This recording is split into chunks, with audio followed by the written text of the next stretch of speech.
Hi hello welcome to Xylem teaching exams. ഞാൻ ലിയ. അപ്പോൾ നമ്മൾ ഏറെ നാളായിട്ട് കാത്തിരുന്ന നമ്മുടെ കേട്ടറ്റ് എക്സാം കഴിഞ്ഞു. കുറച്ച് കുഴപ്പിക്കുന്ന ചില ചോദ്യങ്ങൾ ഉണ്ടായിരുന്നു ഇത്തവണത്തെ കേട്ടറ്റ് എക്സാമിന്.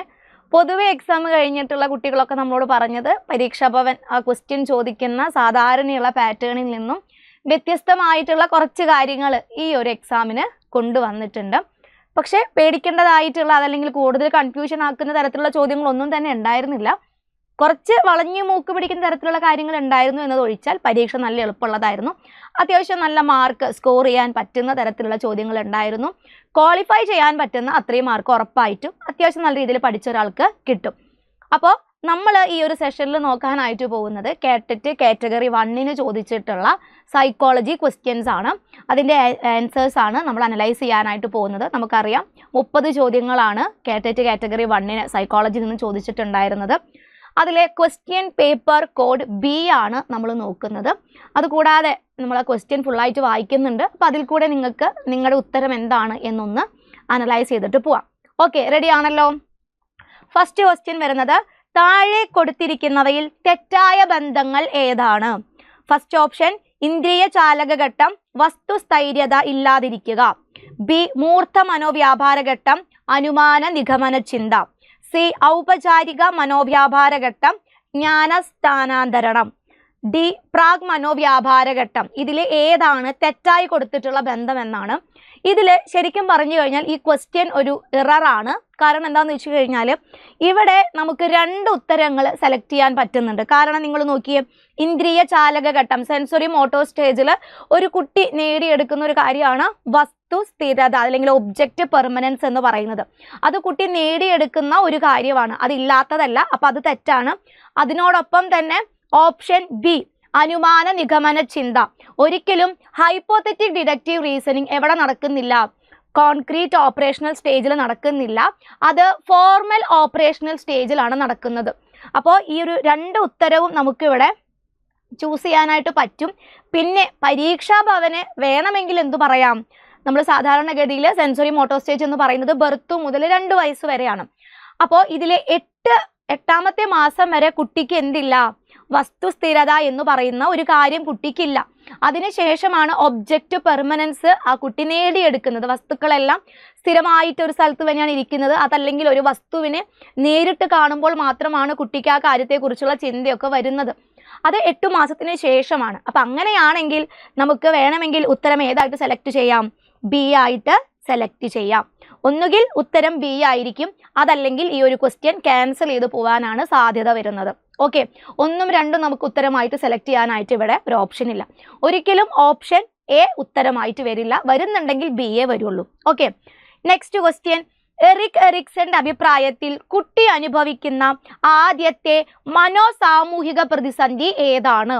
വളരെ സിമ്പിൾ ആയിട്ടുള്ള ചോദ്യം, ഡയറക്റ്റ് ആയിട്ട് ചോദിച്ചിട്ടുണ്ട്. ഫസ്റ്റ് സ്റ്റേജ് അതല്ലെങ്കിൽ ആദ്യത്തെ സൈക്കോ സോഷ്യൽ ക്രൈസിസ് എന്ന് പറയുന്നത് എന്താണ്? ജനിക്കുന്ന ഒരു കുട്ടിയാണ്. ജനനം മുതൽ 1.5 വയസ്സ് വരെ ആ കുട്ടി ഏത് ഘട്ടത്തിലാണ്?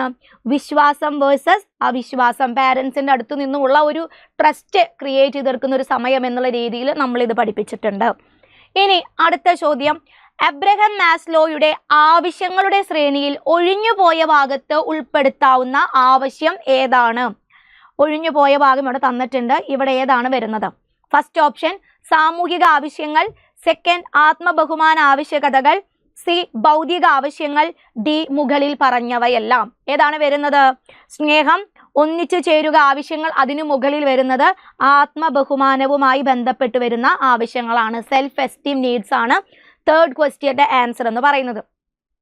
നെക്സ്റ്റ് ക്വസ്റ്റ്യൻ, സ്ഥിരാനുപാത പ്രബലന ഷെഡ്യൂളിന് ഉദാഹരണം. സ്ഥിരാനുപാത പ്രബലന ഷെഡ്യൂളാണ്. കുട്ടികളെ എന്തോരം ശരിയുത്തരങ്ങൾ നൽകുന്നുണ്ട് അതിന് അനുപാതത്തിനനുസരിച്ച് എന്ത് കൊടുക്കുന്നു? പ്രബലനം കൊടുക്കുന്ന ഒരു രീതി. നോക്കൂ, ഇവിടെ 4 ഉദാഹരണങ്ങൾ തന്നിട്ടുണ്ട്. ഇതിൽ ഏതൊക്കെയാണ് നമ്മുടെ റേഷ്യോ റീഇൻഫോഴ്സ്മെന്റ് ഷെഡ്യൂളുമായി ബന്ധപ്പെട്ട് വരുന്നത്? ഫസ്റ്റ് വൺ, 5 ശരിയുത്തരങ്ങൾ വീതം പറഞ്ഞ കുട്ടികൾക്ക് അധ്യാപിക ഒരു സ്റ്റാർ നൽകുന്നു. അപ്പോൾ 5 ശരിയുത്തരം പറയണം, ഒരു സ്റ്റാർ കിട്ടണമെങ്കിൽ. അതെന്താണ്? ഒരു റേഷ്യോന്റെ കണക്കിലാണ് ഷെഡ്യൂൾ എന്ത് കൊടുക്കുന്നത്? റീഇൻഫോഴ്സ്മെന്റ് കൊടുത്തിട്ടുള്ളത്. ശരിയാണല്ലേ? സെക്കൻഡ് നോക്കൂ, 10 പദ്ധതി രൂപരേഖ വീതം തയ്യാറാക്കിയ കുട്ടിക്ക് അധ്യാപകൻ ഒരു സമ്മാനം നൽകുന്നു. ഇതും എന്താണ്? കറക്റ്റ് ആണ്. 10 രൂപരേഖ തയ്യാറാക്കുന്ന ഒരാൾക്ക് എന്ത് കൊടുക്കുന്നു? സമ്മാനം നൽകുക എന്ന് പറയുന്നതും സ്ഥിരാനുപാത പ്രബലന ഷെഡ്യൂളിന് ഉദാഹരണമാണ്. ഇനി മൂന്നാമത്തേത് നോക്കൂ. ശരി ഉത്തരം നൽകുന്ന മുറയ്ക്ക് അധ്യാപിക കുട്ടികളെ പ്രകീർത്തിക്കുന്നു. ഇതൊരിക്കലും എന്താവില്ല? Ratio reinforcement ഷെഡ്യൂളിന് ഉദാഹരണമാവില്ല. കാരണം എന്താണ്? ശരിയുത്തരം പറയുന്ന കുട്ടികൾക്ക് അതിനനുസരിച്ചിട്ട് സമ്മാനങ്ങൾ നൽകുന്നുണ്ടെന്നാണ് പറയുന്നത്. ശരിയുത്തരം എത്ര എണ്ണം പറയണം, എത്ര സമ്മാനങ്ങൾ കൊടുക്കണം എന്നതിനെ പറ്റി കൃത്യമായിട്ടൊരു കണക്ക് ഇവിടെ ഇല്ല. ഇനി ഫോർത്ത് നോക്കൂ. 5 കാറുകൾ വീതം വിൽപ്പന നടത്തുന്ന ജോലിക്കാരന് പ്രൊമോഷൻ നൽകുന്നു. അപ്പൊ 5 കാറ് വിറ്റ് കഴിഞ്ഞാലാണ് പ്രൊമോഷൻ കിട്ടുന്നത്. അപ്പൊ ഈ രീതിയിൽ എന്താണ്? അവിടെ ഒരു റേഷ്യോ കണക്ക് വന്നിട്ടുണ്ട്. അപ്പോൾ അതും ഉദാഹരണമാണ്. അങ്ങനെ ഉത്തരമായിട്ട് വരുന്നത് ഏതാണ്? 1, 2, 4. 1, 2, 4 എന്ന് പറയുമ്പോൾ ഫസ്റ്റ് ഓപ്ഷൻ ആണ് ഉത്തരമായി സെലക്ട് ചെയ്യാൻ പറ്റുന്നത്. Next question. പഠനത്തിനായുള്ള മൂല്യനിർണ്ണയത്തിന് ഉദാഹരണം. പഠനത്തിനായുള്ള മൂല്യനിർണ്ണയം, അസസ്മെന്റ് ഫോർ ലേണിംഗ് ആണ്. ഏതാണ് വരുന്നത് ഉദാഹരണം? ഫസ്റ്റ് വൺ, ക്ലാസ്സിൽ നടക്കുന്ന ചർച്ചയിൽ കുട്ടികളുടെ പങ്കാളിത്തം നിരീക്ഷിക്കുന്നത്. സെക്കൻഡ്, ക്ലാസിന്റെ ഇടയിൽ സംഘടിപ്പിക്കുന്ന അതിവേഗ പ്രശ്നോത്തരികൾ. തേർഡ്, ഒരു സെമസ്റ്റർ കഴിയുമ്പോൾ നടക്കുന്ന ഫൈനൽ പരീക്ഷ. ഫോർത്ത്, കുട്ടികൾ ഒരു പ്രത്യേക ഘട്ടത്തിൽ നടത്തിയ പ്രവർത്തനങ്ങൾ അടങ്ങിയ പോർട്ട്ഫോളിയോ. ഇതിലേതൊക്കെയാണ് അസസ്മെന്റ് ഫോർ ലേണിംഗുമായി ബന്ധപ്പെട്ട് വരുന്നത്? ഏതാണ് വരുന്നത്? ഒരു കാര്യം പഠിപ്പിച്ചുകൊണ്ടിരിക്കുന്നതിനിടയ്ക്ക് നടത്തുന്ന മൂല്യനിർണ്ണയമാണല്ലേ. അങ്ങനെ വരുമ്പോൾ ഏതൊക്കെ വരും? ക്ലാസ് നടക്കുന്നതിനിടയിൽ ചർച്ചയിലുള്ള കുട്ടികളുടെ നിരീക്ഷണം, കുട്ടികളുടെ പങ്കാളിത്തം നിരീക്ഷിക്കുന്നത്, ക്ലാസിന്റെ ഇടയിൽ എന്ത് ചെയ്യുന്നത്? അതിവേഗ പ്രശ്നോത്തരികൾ സംഘടിപ്പിക്കുന്നത്. ഇത് രണ്ടുമാണ് ഉത്തരമായിട്ട് വരുന്നത്. അങ്ങനെ ഓപ്ഷൻ സി ആണ് നമുക്ക് ശരിയായി സെലക്ട് ചെയ്യാൻ പറ്റുന്നത്. 1ഉം 2ഉം മാത്രം. Next question. ഒരു അധ്യാപകൻ ക്ലാസ്സിൽ വെച്ച് താഴെ പറയുന്ന ഒരു പ്രസ്താവന പുറപ്പെടുവിച്ചു. എന്താണ് ആ സ്റ്റേറ്റ്മെന്റ്? പെൺകുട്ടികൾ പ്രകൃതിയാലെ പരിപാലകരും ആൺകുട്ടികൾ പ്രകൃതിയാലെ നേതാക്കളുമായിരിക്കും. ഇത് ഏതിനുള്ള ഉദാഹരണമാണ്? ലിംഗസ്ഥിര രൂപം, ലിംഗസമത്വം, ലിംഗ അനന്യത, ലിംഗ വിശ്വാസ്യത. ഇവിടെ ഏതാണ് ഉത്തരമായിട്ട് വരിക? പെൺകുട്ടികളാണെങ്കിൽ അവരെങ്ങനെയായിരിക്കും? പരിപാലകരായിരിക്കും. ആൺകുട്ടികളാണെങ്കിൽ അവർ ജന്മനാ നേതാക്കളാവാൻ വേണ്ടി ജനിച്ചിട്ടുള്ളവരാണ്. ദിസ് ഈസ് റിലേറ്റഡ് ടു അവർ gender stereotyping. Okay, first option ആണ് ഉത്തരമായി വരുന്നത്. നെക്സ്റ്റ് ക്വസ്റ്റ്യൻ ഒരു ചേരുംപടി ചേർക്കാനാണ്. വളരെ സിമ്പിൾ ആയിട്ടുള്ള ഒരു ക്വസ്റ്റ്യൻ ഡയറക്റ്റ് ആയിട്ട് ചോദിച്ചിരിക്കുകയാണല്ലേ. സ്കീമ ആരുടെ കോൺസെപ്റ്റ് ആണ്? സ്കീമ പിയാഷെ. ഇനി LAD ലാംഗ്വേജ് അക്വിസിഷൻ ഡിവൈസ് എന്ന് പറയുന്നത് ചോംസ്കിയുമായി ബന്ധപ്പെട്ട് വരുന്നത്. Identity crisis Erikson. പിന്നെ ZPD നമ്മുടെ വൈഗോട്സ്കിയുടെ കോൺസെപ്റ്റ്. ഉത്തരം വരുന്നത് ഏതാണ്? ഉത്തരം വരുന്നത് ഫസ്റ്റ് ഓപ്ഷൻ ആണ്. A3, B4, C1, D2. Next question. Howard ഗാർണറുടെ ബഹുമുഖ ബുദ്ധി സിദ്ധാന്ത പ്രകാരം താഴെ കൊടുത്തിരിക്കുന്നതിൽ ഏറ്റവും അനുയോജ്യമായി ബന്ധപ്പെട്ടിരിക്കുന്നത്, മൾട്ടിപ്പിൾ ഇന്റലിജൻസ് തിയറിയുമായി ബന്ധപ്പെട്ട് വരുന്ന ശരിയായിട്ട് യോജിച്ചിരിക്കുന്നത് ആരൊക്കെ തമ്മിലാണ്?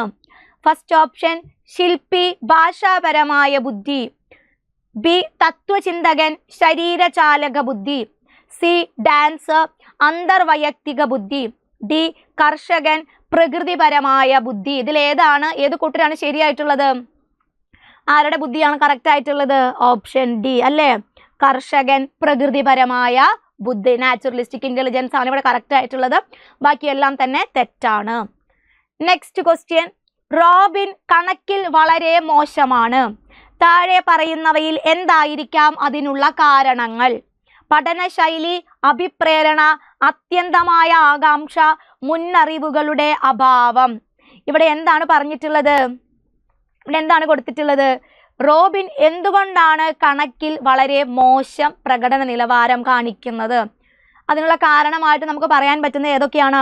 പഠനശൈലി പറയാം, അഭിപ്രേരണ പറയാം, അത്യന്തമായ ആകാംക്ഷ, അതല്ലെങ്കിൽ ലാക്ക് ഓഫ് പ്രയർ നോളജ്. നാലും എന്താണ് ഈ ഒരു കണക്കിൽ പിന്നോക്കം നിൽക്കാനുള്ള കാരണമായിട്ട് നമുക്ക് പറയാൻ പറ്റും. ഉത്തരം വരുന്നത് ഓപ്ഷൻ ബി ആണ്. ഇവിടെ നല്ല പഠനശൈലി, അതല്ലെങ്കിൽ നല്ല അഭിപ്രേരണയുള്ള കുട്ടി, അങ്ങനെയൊന്നുമല്ല കൊടുത്തിട്ടുള്ളത്.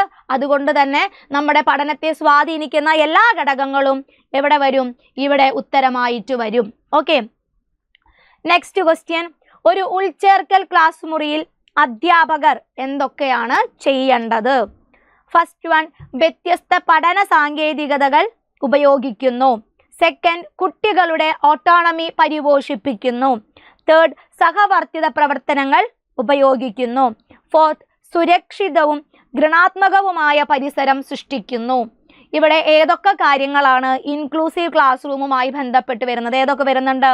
വ്യത്യസ്ത പഠന സാങ്കേതിക ഉപയോഗിക്കാം, കുട്ടികളുടെ ഓട്ടോണമി, അവർക്ക് ഒറ്റയ്ക്ക് തന്നെ കാര്യങ്ങൾ ചെയ്യാനായിട്ട് എന്ത് ചെയ്യാം, നല്ല രീതിയിലുള്ള പ്രവർത്തനങ്ങൾ കൊടുക്കാം.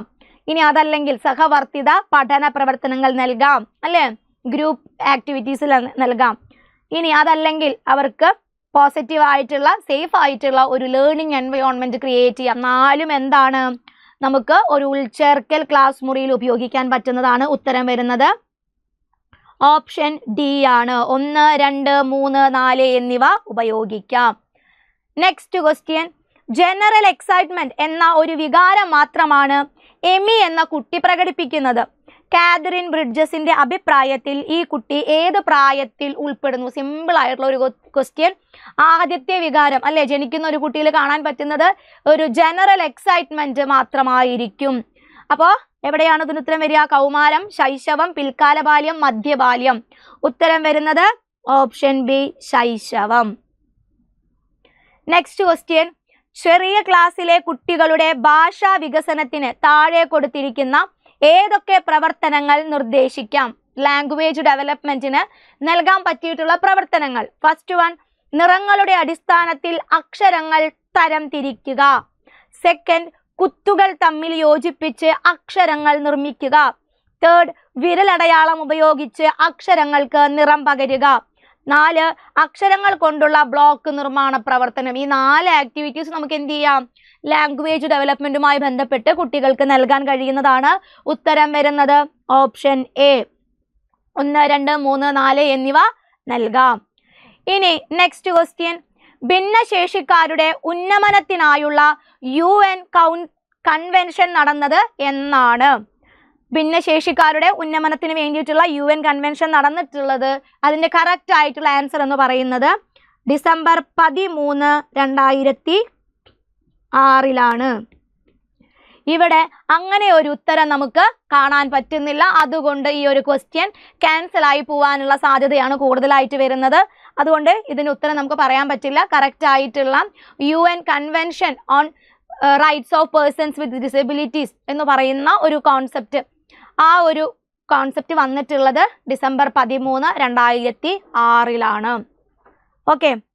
അപ്പോൾ ഈ ഒരു ക്വസ്റ്റ്യൻ ക്യാൻസൽ ആയി പോവാനാണ് സാധ്യത.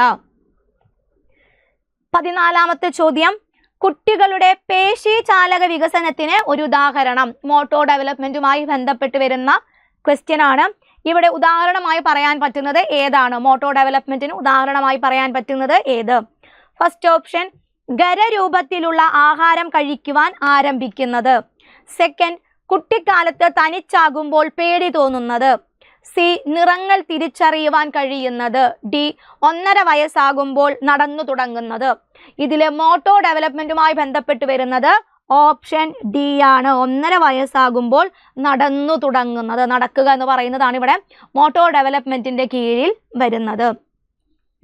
നെക്സ്റ്റ് ക്വസ്റ്റ്യൻ, ഗിൽഫോർഡ് നിർദ്ദേശിച്ച ബുദ്ധിയുടെ ത്രിമാന മാതൃകയുമായി ബന്ധപ്പെട്ട് വേറിട്ട് നിൽക്കുന്നത് ഏതാണ്? ഗിൽഫോർഡിന്റെ സോയ് അല്ലേ, സ്ട്രക്ചർ ഓഫ് ഇന്റലക്ട് തിയറിയുമായി ബന്ധപ്പെട്ട് നിൽക്കുന്നതിൽ വേറിട്ട് നിൽക്കുന്നതാണ്. കൂട്ടത്തിൽ പെടാത്ത ഒരാളുണ്ട്. എ, വിഭാഗം. ബി, ഏകകങ്ങൾ. സി, മൂല്യനിർണയം. ഡി, ബന്ധങ്ങൾ. ഇതിൽ ആരാണ് വേറിട്ട് നിൽക്കുന്നത്? വേറിട്ട് നിൽക്കുന്നത് ഓപ്ഷൻ സി ആണ്, മൂല്യനിർണയം. ബാക്കിയൊക്കെ തന്നെ എന്താണ്? ഗിൽഫോർഡിന്റെ സോയ് മോഡലുമായി ബന്ധപ്പെട്ട് വരുന്ന കാര്യങ്ങളാണ്. നെക്സ്റ്റ് ക്വസ്റ്റ്യൻ, പ്രീ പ്രൈമറി ക്ലാസ്സിൽ പഠിക്കുന്ന ടോമി കരഞ്ഞുകൊണ്ടേയിരിക്കെ മിഠായി കണ്ടയുടനെ പൊടുന്നനെ കരച്ചിൽ നിർത്തി ചിരിക്കുവാൻ ആരംഭിച്ചു. ഇത് എന്തിനെ സൂചിപ്പിക്കുന്നു? ഓപ്ഷൻ എ, കുട്ടികളുടെ വികാരങ്ങൾ തീക്ഷ്ണമാണ്. ഓപ്ഷൻ ബി, കുട്ടികളുടെ വികാരങ്ങൾ ക്ഷണികമാണ്. സി, കുട്ടികൾക്ക് വികാരങ്ങൾ നിയന്ത്രിക്കുവാനാകും. ഡി, കുട്ടികൾക്ക് വികാരങ്ങൾ മറച്ചു വെക്കാനാകും. അതുവരെ കരഞ്ഞുകൊണ്ടിരുന്ന കുട്ടി പെട്ടെന്ന് മിഠായി കണ്ടപ്പോൾ ചിരിക്കുക എന്ന് പറയുന്നത് കുട്ടികളുടെ വികാരങ്ങളുമായി ബന്ധപ്പെട്ട് വരുന്ന ചഞ്ചലത അല്ലെ, കുട്ടികളുടെ വികാരങ്ങൾ ക്ഷണികമാണ്. വളരെ കുറഞ്ഞ സമയത്തേക്കാണ് അവരിൽ വികാരങ്ങൾ ഉണ്ടാകുന്നത്. അതിൽ തന്നെ എന്താണ് മാറ്റങ്ങൾ ഉണ്ടായിരിക്കും. ക്ഷണിക നേരത്തേക്കാണ് വികാരങ്ങളുള്ളത്. നെക്സ്റ്റ് ക്വസ്റ്റ്യൻ, സാൻമാർഗിക വികസന തത്വങ്ങളിലെ പ്രീ കൺവെൻഷണൽ കാലം ഏത് കാലഘട്ടത്തിലാണ്, അല്ലെങ്കിൽ ആ ഒരു പ്രായമാണ് കണ്ടുപിടിക്കാൻ പറഞ്ഞിട്ടുള്ളത്. പ്രീ കൺവെൻഷണൽ മൊറാലിറ്റി കോൾബർഗിന്റെ തിയറിയിൽ നിന്നാണ് ചോദ്യം വന്നിട്ടുള്ളത്. ഫസ്റ്റ് ഓപ്ഷൻ 0 to 2 വയസ്സ് വരെ, ബി 2 മുതൽ 8 വയസ്സ് വരെ, സി 8 മുതൽ 12 വയസ്സ് വരെ, ടി 4 മുതൽ 10 വയസ്സ് വരെ. അപ്പോൾ പ്രീ കൺവെൻഷണൽ നമുക്കറിയാം 3 ലെവലുകളെ പറ്റിയാണ് പറഞ്ഞിട്ടുള്ളത്. Pre conventional, conventional, post conventional അല്ല. അതിൽ പ്രീ കൺവെൻഷണൽ പീരീഡ് ആണ് നമ്മളോട് ചോദിച്ചിട്ടുള്ളത്. അത് 4 വയസ്സ് മുതൽ 10 വയസ്സ് വരെയാണ്. 4 മുതൽ 10 വരെ. ഇനി 10 മുതൽ 13 വരെ കൺവെൻഷണൽ മൊറാലിറ്റി ആണ്.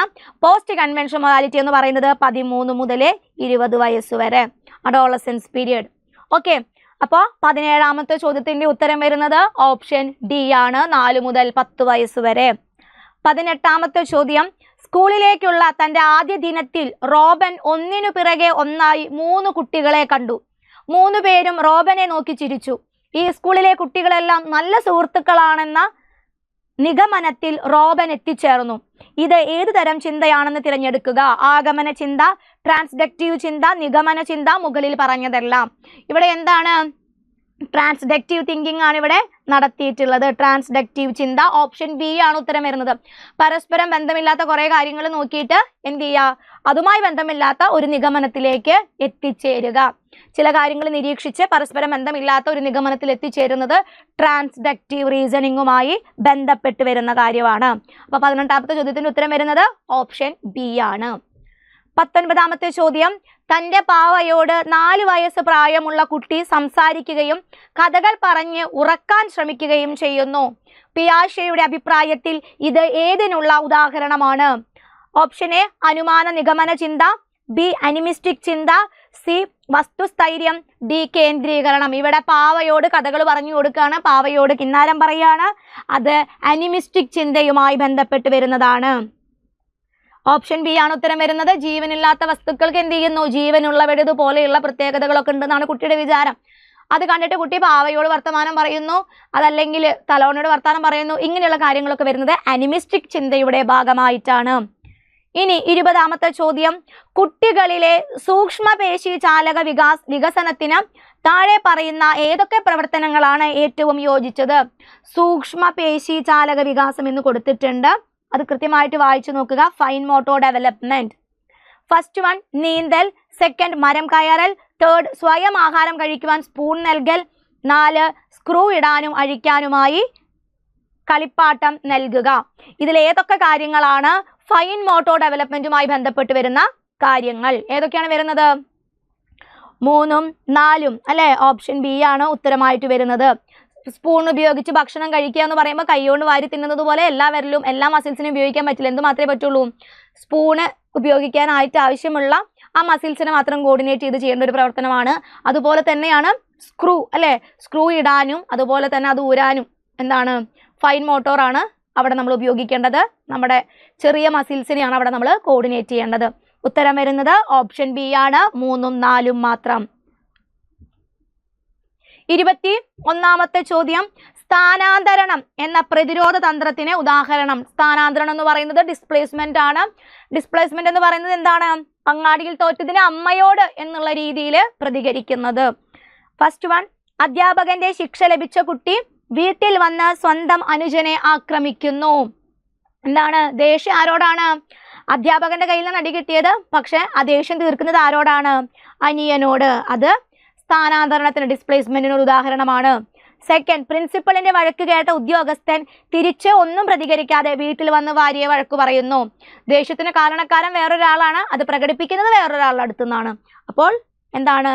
സെക്കൻഡും ഉദാഹരണമാണ്. ഇനി തേർഡ് നോക്കൂ, മാനസിക പിരിമുറുക്കം അനുഭവിക്കുന്ന കോളേജ് വിദ്യാർത്ഥി കൈവിരലുകൾ വലിച്ചു കുടിക്കുന്നു. ഇതൊരിക്കലും എന്തല്ല? സ്ഥാനാന്തരണത്തിന്റെ ഭാഗമായിട്ട് വരുന്ന കാര്യമല്ല. ഉത്തരം വരുന്നത് 1ഉം 2ഉം മാത്രം. Option C. ഓപ്ഷൻ സി ആണ് ഉത്തരം വരുന്നത്, 1ഉം 2ഉം മാത്രം. 22ാമത്തെ ചോദ്യം, നല്ല കുട്ടി എന്ന് കേൾക്കുവാനായി ബിനോയ് നന്നായി പെരുമാറുന്നു. കോൾബർഗിന്റെ ധാർമ്മിക വികസന സിദ്ധാന്ത പ്രകാരം അവൻ ഏത് ഘട്ടത്തിലാണ്? Good boy, good girl, orientation വരുന്നത് ഏത് ഘട്ടത്തിലാണ്? Conventional morality. ഓപ്ഷൻ എ ആണ് കറക്റ്റ് ആൻസർ വരുന്നത്, ഔപചാരിക ഘട്ടം.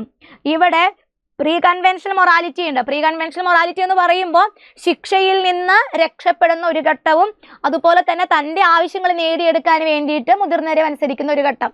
ഇങ്ങനെ രണ്ട് കാര്യങ്ങളാണ് പ്രീ കൺവെൻഷണൽ മൊറാലിറ്റിയിൽ നടക്കുന്നത്. കൺവെൻഷണൽ മൊറാലിറ്റിയിലാണ് കുട്ടി എന്ത് ചെയ്യുന്നത്? നല്ല കുട്ടി എന്നുള്ള ഒരു സൽപ്പേര് അല്ലെങ്കിൽ ആ ഒരു പേര് നേടിയെടുക്കാൻ വേണ്ടിയിട്ട് ചിലരെ അനുസരിക്കുന്നത്. അതിൽ തന്നെ വരുന്ന മറ്റൊരു സ്റ്റേജാണ് കൂട്ടുകാരുടെ അടുത്ത് നിന്നും അല്ലെങ്കിൽ ഒരു പാരസ്പര്യത്തിന്റെ പേരിൽ പോകുന്ന ഒരു മൊറാലിറ്റി. ഓക്കെ, സെറ്റാണല്ലോ. 22ാമത്തെ ചോദ്യത്തിന് ഉത്തരം വരുന്നത് ഫസ്റ്റ് ഓപ്ഷൻ ആണ്, ഔപചാരിക ഘട്ടം, കൺവെൻഷണൽ മൊറാലിറ്റി. 23ാമത്തെ ചോദ്യം, താഴെ കൊടുത്തിരിക്കുന്നവയിൽ ഏറ്റവും ശരിയായി ചേരുന്നത് ഏതൊക്കെയാണ്? ശരിയായിട്ടുള്ള പേരിനെയാണ് കണ്ടുപിടിക്കേണ്ടത്. ഓപ്ഷൻ എ ഡിസ്ലെക്സിയ, വായിക്കുവാനുള്ള ബുദ്ധിമുട്ട്. ബി ഡിസ്കാൽക്കുലിയ, ചലിക്കുവാനുള്ള ബുദ്ധിമുട്ട്. സി ഡിസ്ഗ്രാഫിയ, ഗണിത ആശയങ്ങളും നമ്പറുകളുമായി ബന്ധപ്പെട്ട ബുദ്ധിമുട്ട്. ഡി ഡിസ്ഫേസിയ, എഴുതുവാനുള്ള ബുദ്ധിമുട്ട്. ഇതിൽ ശരിയായിട്ടുള്ള പേർ ഏതു മാത്രമാണ്? ഫസ്റ്റ് ഓപ്ഷൻ അല്ലെ, ഡിസ്ലെക്സിയ. റീഡിംഗ് ഡിസോർഡർ ആണ് ഡിസ്ലെക്സിയ എന്ന് പറയുന്നത്. ബാക്കിയൊക്കെ തന്നെ എന്താണ്? തെറ്റാണ്. 24ാമത്തെ ചോദ്യം, ലിംഗ അനന്യത എന്ന പദം നിർദ്ദേശിച്ചത്, ജെൻഡർ ഐഡന്റിറ്റി എന്ന് പറയുന്ന ഒരു ടേം സജസ്റ്റ് ചെയ്തത് ആരാണ്? റോബർട്ട് ജെ സ്റ്റോളർ ആണ്. റോബർട്ട് ജെ സ്റ്റോളർ ആണ് ജെൻഡർ ഐഡന്റിറ്റി എന്ന് പറയുന്ന ഒരു കോൺസെപ്റ്റ് 1964 അവതരിപ്പിക്കുന്നത്. Robert J സ്റ്റോളർ. 25ാമത്തെ ചോദ്യം, ജാമറ്റ് എന്ന കുട്ടിയുടെ കാഴ്ചയിൽ നിന്ന് പാവയെ മാറ്റിയപ്പോഴേക്കും ജാമറ്റ് പാവയെ പൂർണ്ണമായും മറന്നുപോയി. പിയാഷയുടെ അഭിപ്രായത്തിൽ അവൾ ഏത് ഘട്ടത്തിലാണ്? അപ്പോൾ ഒബ്ജക്റ്റ് പെർമനൻസ് എന്ന് പറയുന്ന ഒരു ഭാഗത്ത് നിന്നും രണ്ടാമത്തെ ചോദ്യമാണ് വരുന്നത്. ഒരു ചെറിയ കോൺസെപ്റ്റിൽ നിന്നും 2 ചോദ്യങ്ങൾ. ഇവിടെ ഉത്തരം വരുന്നത് ഓപ്ഷൻ സി ആണ്, ഇന്ദ്രിയ ചാലക ഘട്ടം. ഒരു വസ്തു അതിനെ നേരിട്ട് കാണുമ്പോൾ മാത്രമാണ് കുട്ടിക്ക് എന്തുള്ളൂ? ആ ഒരു വസ്തുവിനെ കുറിച്ചുള്ള ഓർമ്മ കുട്ടിക്കുള്ളൂ. അതുപോലെ തന്നെയാണ് വസ്തുക്കൾ എല്ലാതും എന്താണ്? സ്ഥിരമായിട്ട് ഒരു സ്ഥലത്ത് തന്നെയാണ് ഇരിക്കുന്നത് എന്നുള്ള ഒരു ഓർമ്മയാണ് കുട്ടിയിലുള്ളത്. ഒരു സാധനം മാറ്റി വെച്ച് കഴിഞ്ഞാൽ പിന്നെ ആ കാര്യത്തെക്കുറിച്ച് കുട്ടിക്ക് അവിടെ ഓർമ്മയുണ്ടാവില്ല. ഓക്കെ, ഇതൊക്കെ ഒബ്ജക്റ്റ് പെർമനൻസ് എന്ന് പറയുന്ന ഒരു കോൺസെപ്റ്റുമായി ബന്ധപ്പെട്ട് പിയാഷെ കൊണ്ടുവന്നിട്ടുള്ളതാണ്. ഇവിടെ 25ാമത്തെ ക്വസ്റ്റ്യൻ ഉത്തരം വരുന്നത് ഓപ്ഷൻ സി ആണ്, ഇന്ദ്രിയ ചാലക ഘട്ടം. 26ാമത്തെ ചോദ്യം, ഒരു അധ്യാപിക പ്രതിഭാധനനായ ഒരു കുട്ടിയെ ഉയർന്ന ക്ലാസ്സിലേക്ക് സ്ഥാനക്കയറ്റം നൽകി. ഇവിടെ അധ്യാപിക സ്വീകരിച്ചത്, ഉയർന്ന ക്ലാസ്സിലേക്ക് സ്ഥാനക്കയറ്റം നൽകുകയാണ്. ഓപ്ഷൻ എ ഉൾച്ചേർക്കൽ, ബി ത്വരിതപ്പെടുത്തൽ, സി വേർപ്പെടുത്തൽ, ഡി പൊരുത്തപ്പെടൽ. ഇവിടെ സ്ഥാനക്കയറ്റം കൊടുക്കുക എന്ന് പറയുമ്പോൾ തന്നെ നമുക്ക് കാര്യം കിട്ടും. എന്താണ്? ഓപ്ഷൻ ബി ആണ് ഉത്തരം വരുന്നത്, ആക്സിലറേഷൻ അല്ലേ. നമ്മൾ ഡബിൾ പ്രൊമോഷൻ കൊടുക്കുക, ആക്സിലറേഷൻ കൊടുക്കുക, എൻറിച്ച്മെന്റ് പ്രോഗ്രാംസ് കൊടുക്കുക. ഇതൊക്കെ ആരുമായി ബന്ധപ്പെട്ട് വരുന്നതാണ്? പ്രതിഭാധനനായിട്ടുള്ള ഒരു കുട്ടിയുമായി ബന്ധപ്പെട്ട് വരുന്ന പ്രവർത്തനങ്ങളാണ്. അപ്പൊ 26ാമത്തെ ക്വസ്റ്റ്യന്റെ ഉത്തരം വരുന്നത് ഓപ്ഷൻ ബി ആണ്. 27ാമത്തെ ചോദ്യം, ഫ്രോയിഡിന്റെ അഭിപ്രായത്തിൽ ലിംഗ അനന്യത വികസിക്കുന്നത് കുട്ടികള് എപ്പോഴാണ് ആൺ പെൺ വ്യത്യാസം തിരിച്ചറിയുന്നത്? ഏത് ഘട്ടത്തിലാണ്? ഫസ്റ്റ് ഓപ്ഷൻ ഗുദഘട്ടം, ബി വദനഘട്ടം, സി ഫാലിക് ഘട്ടം, ഡി നിർലീന ഘട്ടം. അപ്പോൾ 3ാമത്തെ ഘട്ടമായിട്ടുള്ള ഫാലിക് ഘട്ടത്തിലാണ് ഒരു കുട്ടി എന്ത് തിരിച്ചറിയുന്നത്? ആൺ പെൺ വ്യത്യാസം തിരിച്ചറിയുന്നത്. ഉത്തരം വരുന്നത് ഓപ്ഷൻ സി ആണ്. 27ാമത്തെ ക്വസ്റ്റ്യന്റെ ഉത്തരം ഓപ്ഷൻ സി ആണ്. നമ്മൾ ഈഡിപ്പസ് കോംപ്ലക്സും ഇലക്ട്ര കോംപ്ലക്സും ഒക്കെ പഠിച്ചിട്ടുള്ളത് ഫാലിക് സ്റ്റേജിലാണ്. ഈ ഒരു ഘട്ടത്തിൽ തന്നെയാണ് കുട്ടി ആൺ പെൺ വ്യത്യാസത്തെ കുറിച്ച് മനസ്സിലാക്കുന്നത്. 28ാമത്തെ ചോദ്യം, ക്ലാസ് മുറികളിൽ ഉപയോഗിക്കുന്ന സഹായക സാങ്കേതിക വിദ്യയ്ക്ക് ഉദാഹരണം. Assistive technologies in the classroom ഏതൊക്കെയാണ്? Option A voice activated computer, B wheelchair, C വലിയ പ്രിന്റുകളോട് കൂടിയ പുസ്തകം, ഡി മുകളിൽ പറഞ്ഞതെല്ലാം. ഇവിടെ ഏതാണ് ഉത്തരം വരിക? എയും ബിയും സിയും ഉത്തരമായിട്ട് വരും. അതുകൊണ്ട് ആൻസർ വരുന്നത് ഓപ്ഷൻ ഡി ആണ്, മുകളിൽ പറഞ്ഞതെല്ലാം. വലിയ പ്രിന്റുകളോട് കൂടിയിട്ടുള്ള പുസ്തകം. ഇനി അതല്ലെങ്കിൽ വീൽ ചെയർ ഉണ്ട്. വീൽ ചെയർ എന്ന് പറയുന്ന ഒരു കോൺസെപ്റ്റിനെ കുറിച്ച് പറയുന്ന സബ് ടോപ്പിക്സ് അതിന് ചുറ്റിനും കൊടുത്തുകൊണ്ട് നമ്മൾ പഠിപ്പിക്കാൻ ഉപയോഗിക്കുന്ന ഒരു ടീച്ചിങ് എയ്ഡാണ് വീൽ ചെയർ എന്ന് പറയുന്നത്. പിന്നെ വരുന്നതാണ് വോയിസ് ആക്ടിവേറ്റഡ് കമ്പ്യൂട്ടർ എന്ന് പറയുന്നത്. ഇതൊക്കെ എന്താണ്? ക്ലാസ് റൂമിൽ നമ്മൾ ഉപയോഗിക്കുന്ന സാങ്കേതിക വിദ്യയ്ക്ക് ഉദാഹരണങ്ങളാണ്. അപ്പോൾ 28ാമത്തെ ക്വസ്റ്റ്യൻ്റെ ഉത്തരം വരുന്നത് ഓപ്ഷൻ ഡി ആണ്. 29ാമത്തെ ചോദ്യം, മറ്റുള്ള ഘടകങ്ങളെ അപേക്ഷിച്ച് ഒരു ഘടകത്തെ മാത്രം ശ്രദ്ധ കേന്ദ്രീകരിക്കുന്ന പ്രാഗ് മനോവ്യാപാര ഘട്ടത്തിലെ കുട്ടിയുടെ പ്രത്യേകത എന്താണ്? ഒരു കാര്യത്തിന് മാത്രം ശ്രദ്ധ കൊടുക്കുന്നത്. കേന്ദ്രീകരണം, സഞ്ചയം, വസ്തുസ്ഥായീകരണം, വികേന്ദ്രീകരണം. ഇവിടെ എന്താണ് വരുന്നത്? സെൻട്രേഷൻ ആണ് അല്ലേ? ഓപ്ഷൻ എ ആണ് ഉത്തരം വരുന്നത്. കേന്ദ്രീകരണമാണ് ഇവിടെ നടന്നിട്ടുള്ളത്. ഒരു ഘടകത്തെ മാത്രം ശ്രദ്ധ കേന്ദ്രീകരിക്കും എന്ന് പറയുമ്പോൾ തന്നെ നമുക്ക് ആ കോൺസെപ്റ്റ് കിട്ടും. ഞാൻ എന്ന് പറയുന്ന ഒരു കാര്യത്തിനാണ് കുട്ടി ഇവിടെ കൂടുതൽ ശ്രദ്ധ കൊടുക്കുന്നത്. ദ ലാസ്റ്റ് ക്വസ്റ്റ്യൻ, കണ്ടീഷനിങ്ങിന് ശേഷമുള്ള ബന്ധത്തെ സൂചിപ്പിക്കുന്ന ശരിയായ വാചകം. കണ്ടീഷനിങ്ങിന് ശേഷമുള്ള ബന്ധത്തെയാണ് സൂചിപ്പിക്കുന്നത്. ഫസ്റ്റ് ഓപ്ഷൻ, പട്ടി മണിനാദം ശ്രവിക്കുന്നു. ബി, പട്ടി ആഹാരം കാണുന്നു, മണിനാദം കേൾക്കുന്നു, ഉമിനീർ ശ്രവിക്കുന്നു. സി, മണിനാദം കേൾക്കുമ്പോൾ പട്ടി ഉമിനീർ ശ്രവിക്കുന്നു. ഡി, ഭക്ഷണം കണ്ട ഉടനെ പട്ടി ഉമിനീർ ശ്രവിക്കുന്നു. ഇവിടെ കണ്ടീഷനിങ്ങിന് ശേഷം നടക്കുന്നത് എന്താണ്? ഓപ്ഷൻ സി ആണ്. മണിനാദം കേൾക്കുമ്പോൾ പട്ടി ഉമിനീർ ശ്രവിക്കുന്നു അല്ലേ? മണിനാദവും അതുപോലെ തന്നെ ഭക്ഷണവും തമ്മിൽ ഒരു കണ്ടീഷൻ, ഒരു ബന്ധം ഉണ്ടാക്കിയെടുത്തതിന് ശേഷം ഭക്ഷണം കാണുന്നതിന് മുന്നേ മണിശബ്ദം കേൾക്കുമ്പോഴേക്കും എന്ത് വരുന്നുണ്ട്? നായയുടെ വായിൽ കൊതിവെള്ളം വരുന്നുണ്ട്. അപ്പോൾ കണ്ടീഷനിന് ശേഷം നടക്കുന്നതാണ് ഓപ്ഷൻ സി എന്ന് പറയുന്നത്. മണിനാദം കേൾക്കുമ്പോൾ പട്ടി ഉമിനീർ ശ്രവിക്കുന്നു. സെറ്റാണല്ലോ? ഓക്കെ ആണല്ലോ? നമ്മളപ്പോൾ ഇപ്പം കഴിഞ്ഞ കേട്ടിട്ട് കാറ്റഗറി 1-ന് ചോദിച്ചിട്ടുള്ള 30 സൈക്കോളജി ക്വസ്റ്റ്യൻസ് ആണ് നമ്മൾ പറഞ്ഞത്. അതിൽ നമ്മൾ ഡൗട്ട് അടിച്ചിട്ടുണ്ടായിരുന്നത് 2 ക്വസ്റ്റ്യൻസ് ആണ്. അതിൽ ഫസ്റ്റ് ക്വസ്റ്റ്യൻ്റെ ക്ലിയർ ആയിട്ടുള്ള ഒരു ക്ലാരിഫിക്കേഷൻ ഞാൻ തന്നിട്ടുണ്ട്. അവിടെ നമ്മൾ പറഞ്ഞു സെൻസറി മോട്ടോർ സ്റ്റേജിൽ ഒരു കുട്ടിയിലുള്ള പ്രത്യേകത എന്ന് പറയുന്നത് വസ്തുസ്ഥിരതയാണ്. ഒബ്ജക്റ്റ് പെർമനൻസ് എന്ന് പറയുന്ന ഒരു കോൺസെപ്റ്റ് ആണ് കുട്ടി നേടിയെടുത്തിട്ടുള്ളത്. ഇനി സെക്കൻഡ് ഓപ്ഷൻ എന്ന് പറയുന്നത് എന്താണ്? നമ്മുടെ പ്രീ കോൺക്രീറ്റ് ഓപ്പറേഷണൽ സ്റ്റേജിനെ പറ്റിയാണ്. ഒരിക്കലും എന്ത് ചെയ്യപ്പെടുന്നില്ല, കോൺക്രീറ്റ് ഓപ്പറേഷണൽ സ്റ്റേജിൽ ഒരു കുട്ടിയിൽ ഹൈപ്പോതെറ്റിക് ഡിഡക്റ്റീവ് റീസണിങ്ങിനുള്ള കഴിവ് കുട്ടി നേടിയെടുത്തിട്ടില്ല. ലോജിക്കൽ തിങ്കിങ് സ്റ്റാർട്ട് ചെയ്തിട്ടുണ്ട്, പക്ഷെ അവിടെ എന്തുണ്ടായിട്ടില്ല? ഹൈപ്പോതെറ്റിക് ഡിഡക്റ്റീവ് റീസണിങ് നടന്നിട്ടില്ല. അത് നടക്കുന്നത് എവിടെയാണ്? ഫോർമൽ ഓപ്പറേഷണൽ സ്റ്റേജിലാണ്.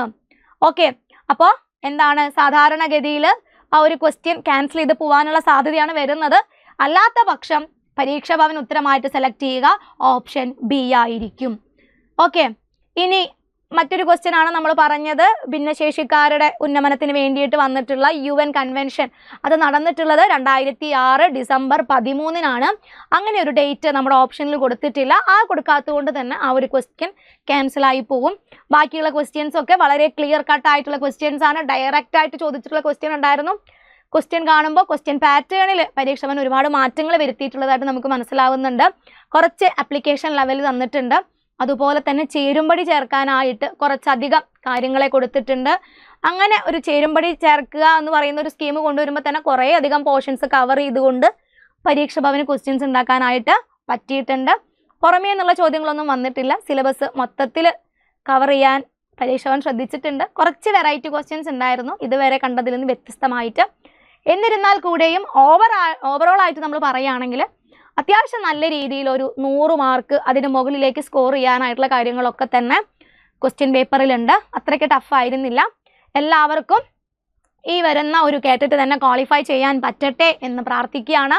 അതിനോടൊപ്പം തന്നെ പരീക്ഷാ ഭവൻ്റെ ഒരു പ്രൊവിഷണൽ ആൻസർ കീ നമുക്ക് വരും.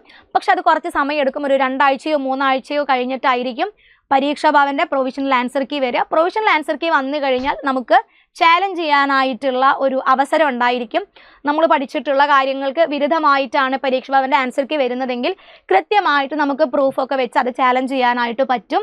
അപ്പോൾ ഫസ്റ്റ് ക്വസ്റ്റ്യൻ ആണ് നമുക്ക് അങ്ങനെ ഒരു ചാലഞ്ചിങ്ങിൻ്റെ ഒരു ആവശ്യമായിട്ട് എനിക്ക് തോന്നുന്നത്. നമുക്ക് എന്തായാലും വെയിറ്റ് ചെയ്യാം. പരീക്ഷാ ഭവൻ്റെ പ്രൊവിഷണൽ ആൻസർ കീ വരട്ടെ. അപ്പോൾ എന്തായാലും ഇനി പരീക്ഷയും കാര്യങ്ങളൊക്കെ കഴിഞ്ഞു. ചില കുട്ടികൾക്ക് നല്ല രീതിയിൽ പെർഫോം ചെയ്യാൻ പറ്റിയിട്ടുണ്ടായിരിക്കും, ചിലർക്ക് പറ്റിയിട്ടുണ്ടാവില്ല. അപ്പോൾ അതിനെക്കുറിച്ചൊന്നും ഇനി ആലോചിക്കേണ്ട. ഇനി വാട്ട് ഈസ് നെക്സ്റ്റ്, അടുത്ത സ്റ്റെപ്പ് എന്താണെന്ന് മാത്രം നിങ്ങൾ ചിന്തിക്കുക. പോസിറ്റീവായ രീതിയിൽ എല്ലാത്തിനെയും കാണുക. നമുക്ക് അടുത്തൊരു വീഡിയോയിൽ ഇനിയും കാണാം. Thank you.